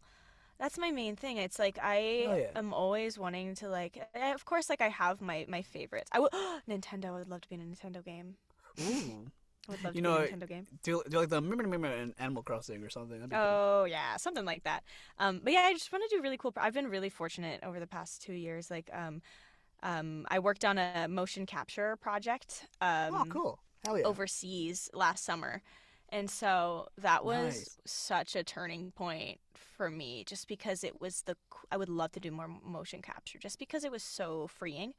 Yeah. It felt like such a mix of everything I had learned acting wise, except Right? you Yeah, know, I you can don't imagine. have to worry about the set. You don't have to worry about what you're wearing. You don't have to worry about what your other scene partner's wearing. It just felt like a rehearsal process the whole time. Yeah. And I'm a really physical actor as well, and so I was able to like lean into those tendencies and really like find the physicality of a character again, which I haven't really done for voice acting before. So I would love to do more motion capture work. It was a blast. It was so much fun. Because of a mocap for you specifically, it's like the nice blend of like voiceover and theater. It kind of combines into one. Exactly. It's like with like Yeah. proximity and like movement wise, it's that's so cool. Mm-hmm. Yeah, Well, that's dope. It was so great, and it's not often that you have a cast of people to work with when you're voice acting also. And so we had a bunch of rehearsal processes and stuff, and so we really became really close, and so it really felt like an ensemble. So I would love to do something like that again. It was great. Oh well, hell yeah! I hope you achieve all your dream roles and your dream projects, because I'm sure you will. This is like purely like a manifestation round, so I'm sure it'll happen. Exactly. Mm-hmm. But Riley, my final question to you is wait, actually before that, because you mentioned Hazbin Hotel before, have you you've watched season 1 and 2? I'm assuming. I have not actually. Okay, never mind. I was gonna ask you what your favorite songs were from season 1 or 2. Oh, I don't know. I know that it is a really cool thing, and I have a lot of friends that are into it. But it's just like I know it's like a musical thing, and I know that like the people that are in it are so incredible. Oh, they're and great. so talented, and just like seeing like I see them at conventions all the time, and like Oh yeah, sure. they're just they're just such great people, and like having a cast like that is something that I'd be really interested in having. Yeah, I also wanted to ask as well because because you brought up conventions just now. You know, because you mentioned you MC for like the open auditions for Bang I Zoom, right? do, yes. And you like go around city to city with like Mommy, AJ, and the Keely and the gang. So I was gonna Hmm. say, as MC for like those events when you're like, getting all like these fans or passionate voice actors or aspiring voice actors who want to, get up there and just do a just have fun. What's it like doing that? Because I imagine it's like a cool, crazy like event, almost like a concert kind of thing. Yeah, it's so much fun. It's so cool to, like I never had the opportunity to do open auditions like at any conventions near me growing up, but I Yeah. know for a fact that if open auditions were to come to my hometown when I was an aspiring voice actor, I would 100% Oh yeah. do it. And so I see all these people that have such an amazing passion for voiceover, or even just people willing to try it out. Yeah. It's just really cool to see people come together. Like when we went to Dallas, we went to Anime Frontier, and it was so much fun. Um, Yeah. just because there's a lot of voice actors in Dallas, there's so much talent there. Oh yeah. And so, like, of course, I know the LA scene, but I really got a really cool glimpse into the Dallas and Fort Worth voice acting scene and how, like, supportive they are and how kind they are to each other. That's There good. was a group of people that were at the open auditions, and they were there from 5 a.m., 4 a.m. To be in My line God. to be there first. And it was the same group, same friend group. And after each of their auditions, they would be at the bottom of the stage, just all of them waiting to give them the biggest hug. And I got emotional at some points because I'm like, wow, Aw, this is what it's all that's really about. sweet. Yeah, it's so much fun. And I love doing the auditions. I love doing MCing stuff just because I just love weebs. Yeah. As a weeb, I love weebs. I love talking about anime. I love, like cracking a joke about Yeah. anime in one way or another, or doing an anime opening quiz. Because like I Ooh, that's dope. love doing anime opening quiz. I'm a big anime opening person. Like it also inspires a lot of my music taste because, Mm. if you like all of the music that I listen to, like all the punk and the emo stuff, it's like if it's basically an English version It's of an basically anime anime. opening. Exactly. And so like listening and watching anime growing up, it really influenced like the things that I like, the music that I enjoy. And even like since I'm a big K-pop fan, like it opened me up to the idea of listening to music in a different language. So just like having that connection with people is really awesome, and they're so grateful, so kind. And, like we're guests here, like we're not from any of these towns that we're in, and so they're so welcoming and so Yeah. kind, and they're so talented. It's so cool to see. Hell yeah. I was gonna say, Hmm. you could just put like Dear Maria count me into like any freaking Yes, anime I opening. love those memes. They're so good. The best part is it actually fits really well. Yeah, there's a song from Mom Jeans, which is an emo band that I like, called Anime Theme Song. The song's And called Anime Theme Song. it's called Anime Theme Song, and they're right. It sounds like one. So, Hey, fair enough. My mhm. my I love it when like people like it's like kind of like AMVs where they kind of like put other music into like different like things. So my favorite is like Call Me by Your Name from like Lil Nas X. Oh yeah. They put it on top of like the Adventure Time like theme song, and it actually fits really well, surprisingly. I Uh, love when people do that. I'm like, how do you even think? How do you even think to do that? It's crazy. I've been seeing like on my TikTok page like people like remixing songs or combining songs from like two different songs. My favorite right now is "Gentleman" by Psy and "WAP" by friggin' what's her name, Megan Thee Meg Stallion, Thee Stallion? and Cardi B. That's so funny. Like I'm a big Psy fan. I need to hear that. I'll send it to you. I've saved that sound because I'm gonna use it for something in the future. I'm sure because Oh it's yeah, just like it was too good. It's like mother father gentle gonna be swallow make this down. You know Yeah. what I mean? Oh my god, that's so funny. Oh, I will love send that to Psy. you later. I will write that Yes, down. please. Yes, please. I'm a big Psy fan. He did a song with one of the members of BTS called That Yeah. That Fire. Oh, I gotta listen to that. It's so good. I forget how long Psy's been around because like there are songs from like Mhm. 2002. He's like been doing this for a long time. I'm glad that K-pop's Yeah. getting like recognition because Gangnam Style, definitely put them on, definitely helped push a little Exactly. more. But Dare I you know, say, the best K-pop song. really Gangnam Style. Listen. I have songs that I enjoy better, Gangnam Style, getting really serious about this. Gangnam Style is the best K-pop song because okay. you could, if you play like Dynamite in a club, people will be like, okay, you know, whatever. And there's like gonna be people a lot more excited about it. If you play Gangnam Style in any club in any country, everyone's gonna get lit. That's true. Everyone's That's gonna a get song lit. that truly transcends language barriers, and it's just such a good song, and it's so nostalgic for every single human on the planet that I mean, the impact it had alone, you know, it definitely like still carries that to this day. It's so good. You know what? I actually, I mean, I'll agree with you. It's not my favorite Psy song, but like it is the best K-pop song. I will agree with you on that. Yeah, I'm a big K-pop fan. I have BTS on my nails. Oh hell yeah! Didn't even realize that. Yeah, that's cool. Yeah, but still, I'm like, that's every time that song plays, it's great. It's great. Yeah, I like, you know, when I don't know if you've seen Jessie, like the Disney Channel show, but there's like an episode. Yeah, there's a You're talking about Adam Sandler? Yeah, like waiting for them to like Gangnam Style. Gangnam Style. He's so real for that. Yeah, no, that's such a good that's my favorite sound clip. It's like, yeah, Adam Sandler. What are you doing here? Waiting for them to play Gangnam Style. Style. That's so real. That's so real. Any function, you'll find me in the corner just waiting for Gangnam Style. I just want to know why Adam Sandler was there in the first place. This is like a homecoming dance for like 12-year-olds. Like, what are you doing there, dude? Well, he told you. You know, he's waiting for Gangnam Style. Yeah, but so can any other place do that. That's very true. That's very true.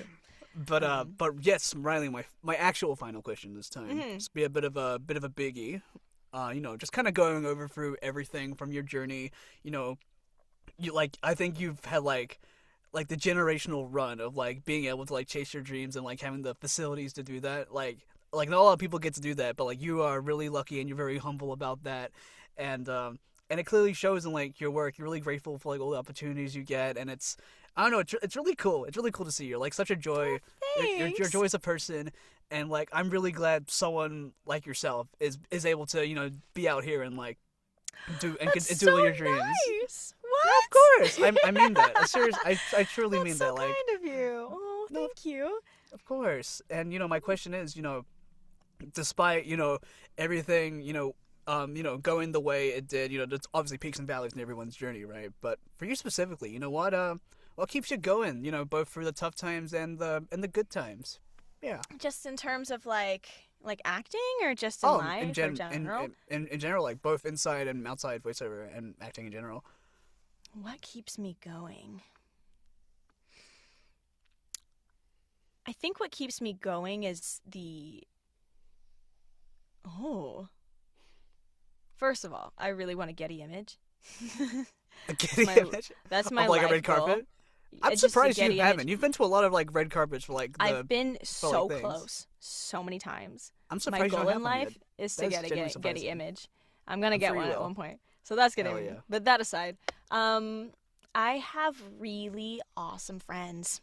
They really keep me going. They keep me motivated. They keep me on my toes.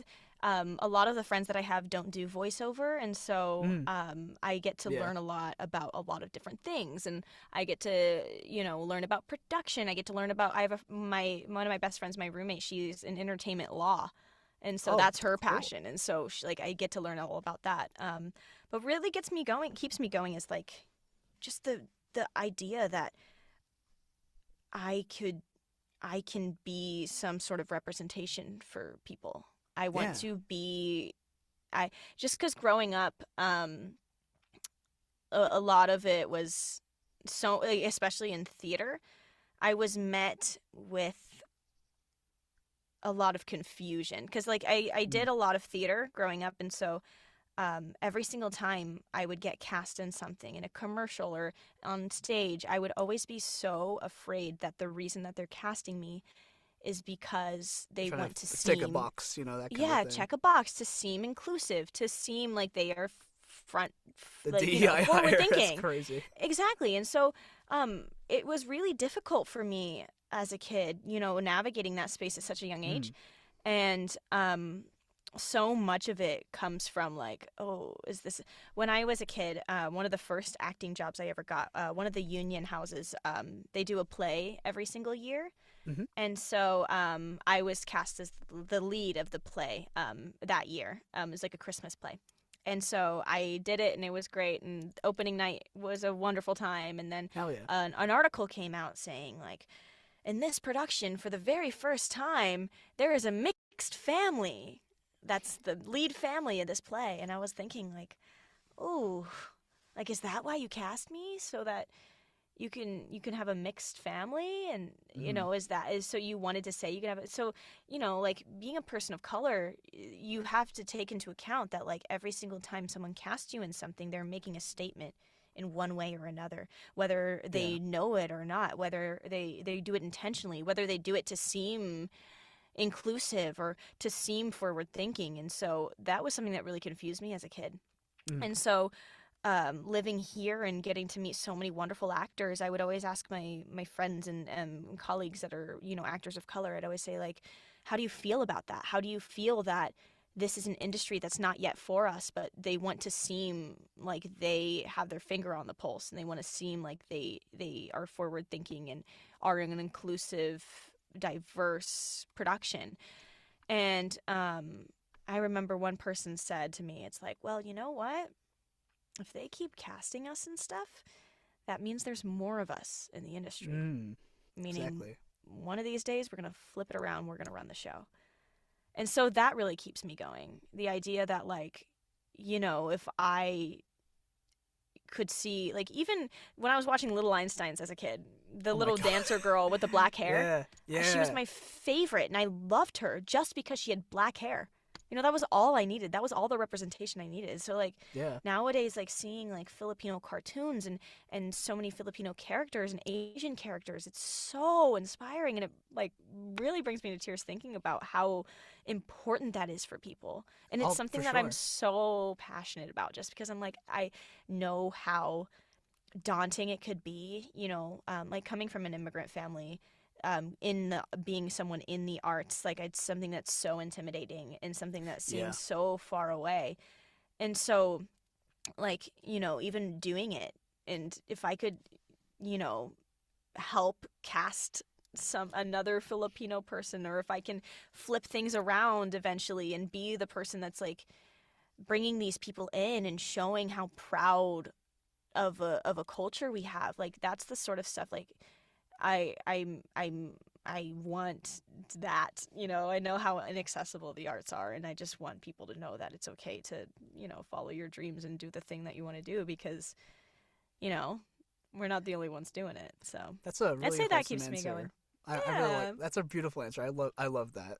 Well, And thanks. I can totally relate to that specifically, because you know, you can probably relate to the fact that, you know, growing up, you know, because we're both 2002, so you can definitely relate to this. You know, we didn't have a lot of South Asian or Southeast Asian, like, rip and, like, television all that much, and if there was, it's just stereotypes. Oh God, don't even get me started.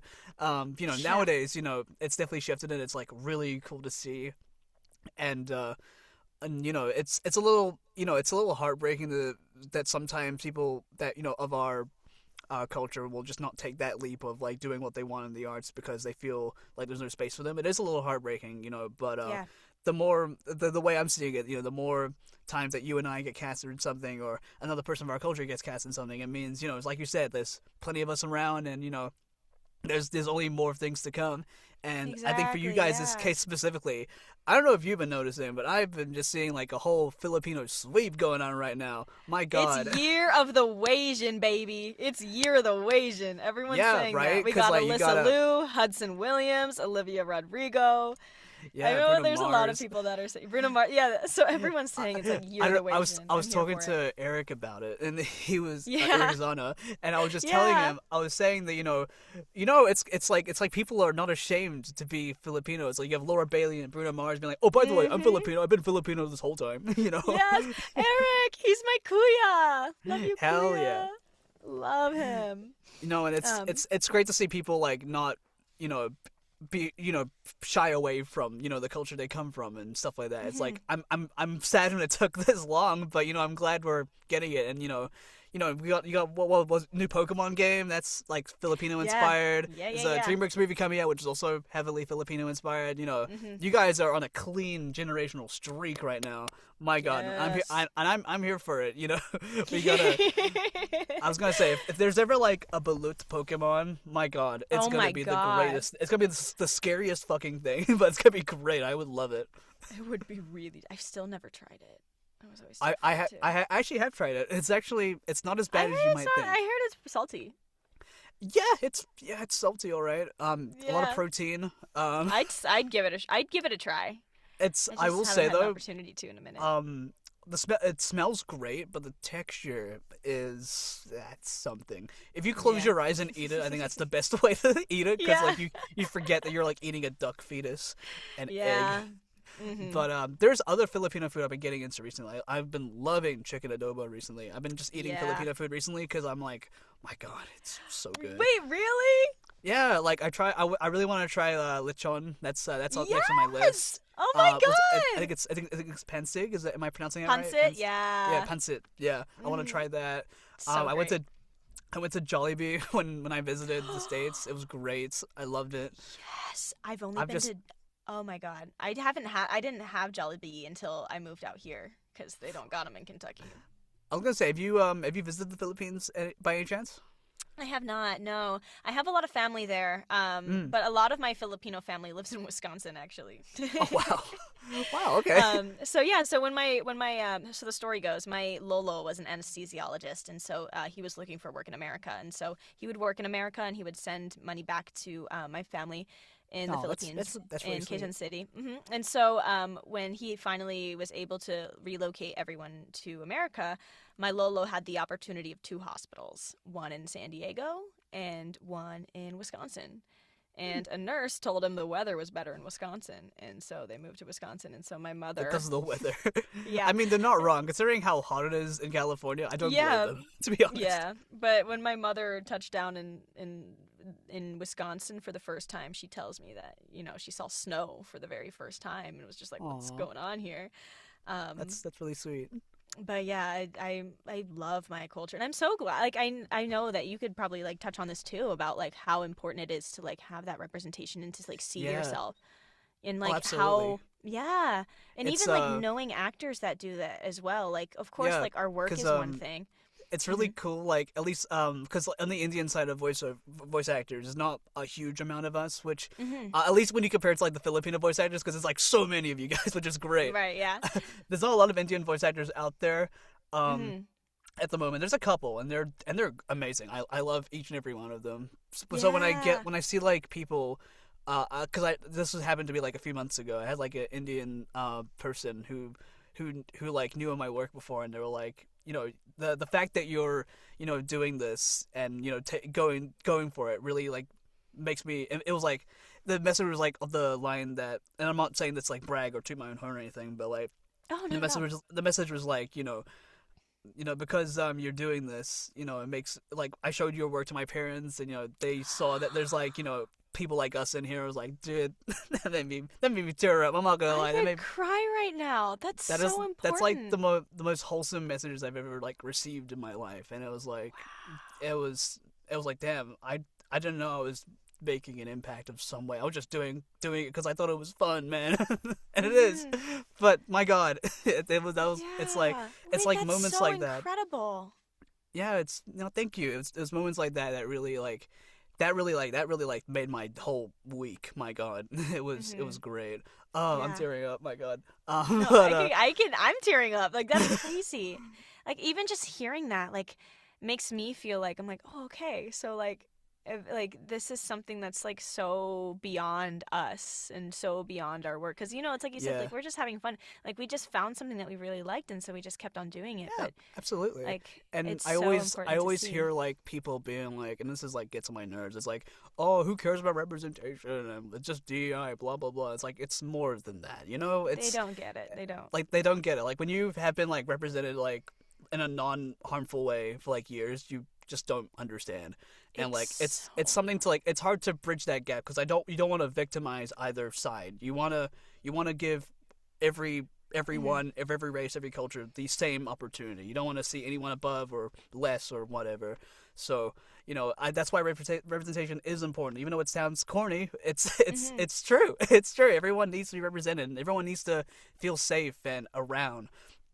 And because it's a weird thing of media influencing life, and it's very important. And Right. you gotta have everyone's gotta have a safe space, to be themselves and celebrate their culture rather than hiding it away or something. Because I've definitely been guilty of that before, of hiding my culture because I think it wasn't cool enough. I wanted to be more whiter than I than I appeared, So yeah, it's definitely important, and I'm glad that that shift is happening in our timeline, because as the moment I saw Pavitra Bavarkar and Spider-Verse 2, I was Yeah. it's my time. I'm gonna start sending agencies now. That was the trigger. It's there is a place for me. I was yeah, Yes, dude. there is a place. And also with all of us in the industry, we're going to continue making places too, Yeah, which is really awesome. So, yeah. Just gotta keep holding down the ladder. Don't cut that off. You gotta keep growing until they can't stop us anymore. That kind of thing. exactly. We got to infiltrate from the inside out, Hell yeah, this. I'm not gonna say that joke. I was gonna say this is an inside job, but I don't want to say that. But Okay. that's horrible. But yeah, Yeah, we can't let them know Riley. our plan. Yeah. Oh God. But Riley, thank you so much for coming on here and having a nice little chat with me. Thank you for sharing. Thank you for being a joy, and thank you just for being you. Genuinely, thanks for being here. Genuinely. Absolutely. Thanks for being you. You asked such really lovely questions, and I like to be a very go person, and so that doesn't really leave a lot of time for reflection. And so thanks for letting me take a look back at the things that I've done and the different people that I've met, and thanks for having this lovely conversation. Thanks for having me. Thanks for thinking of me course. to be on this. So I'm Of really happy course. to be here. This is really Oh, really great. thank you. Seriously, Mhm. I'm gonna be thank you, no, thank you, no, thank you, no, thank you. It's gonna go like that forever. So No, yeah, thank well, you, this is seriously. I such a appreciate this is that. such a great thing, and like I was saying earlier, this is such a great resource for people as well.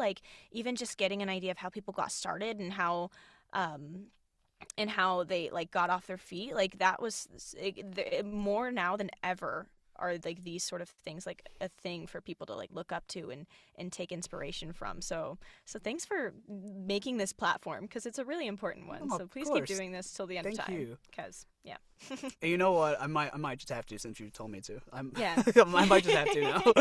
But yeah, Riley, where can people find you on social media and stuff? I can put it on the description below. Sure, yeah. On Instagram, I'm most active. At Fossey, which is my nickname, so FOSSEYYYY. Yeah, the That's me on Fusa. Instagram. And then on Madagascar, Twitter, the Fusa. yeah, from Madagascar. The Fusa. The Fusa. So yeah, I'm on Twitter. I'm R Fussenegger, RFUSSENEGGER VO. I'm not as active on Twitter because I just use Twitter for stan content to keep up with my K-pop. Fair enough. Yeah, I'm on there to be where's BTS? Where are they? I mean, they're out of the military now. I don't give anything to worry about. Oh, now. they're in New York right now, actually. So. All right. All right. But yeah, so those are the main things that I'm on. But yeah, that's me. Yeah, I'll also put your website down below as well. Oh yes, my website is rileyfussenegger.com. Yeah, and also check out Open Endings, their band. Their band is so cool. You guys should check it out. Yes, Open Endings Band. We have a lot of really cool stuff coming up. Yeah, Open Endings Band on everything. That's where you'll find us. We have a music video where we did a cover of the opening 2 or ending 2 of Don Da Don season 2. So check Can it I out make if you a guys are formal Don Da Don request fans. for us for a Yeah, song? what you want? Because I know since you did What's New Scooby-Doo, I know you're open to cartoon songs. So if you can do the opening of Ben 10, the OG Ben 10, please. We have. Oh, you have? Is it we available? have Can I play it? I right have now? I have a video of it if you want. We actually do. We call it our cartoon medley. So we have What's New Scooby Doo that goes into Ben 10, which goes into Teen Titans. Oh, that's dope. So yeah, we have done it. We have done it. Ooh, Oh well, in that case. ooh, you. Well, Dun, dun, dun, dun, dun, dun, dun. That's dope. Well, in that yeah. case, do Total Drama Island then, because if it hasn't been done, you Oh, we haven't done that yet. That's a good one. Okay, yeah, I'll keep that in mind. I'll keep one that more in mind. request. I didn't know if you guys had mentioned already. I'll have to look that up later. But Yeah. that's dope. I don't know if we posted about it, but it definitely does exist somewhere. So I'll send that to you. Oh, hell yeah. Thank you. Yeah. Yeah, thank you again for taking the time to do this. Thank you Absolutely, for and just chatting with me. It's been a long time since I last saw your face, so it's good to see you again, Yeah, genuinely. It's so great to catch up with you. This just felt like, course. we're just hanging out. Yeah, hell yeah. But again, thank you guys so much for watching, and we'll see you for the next episode. Bye, everybody. Yes. Bye. Thank you.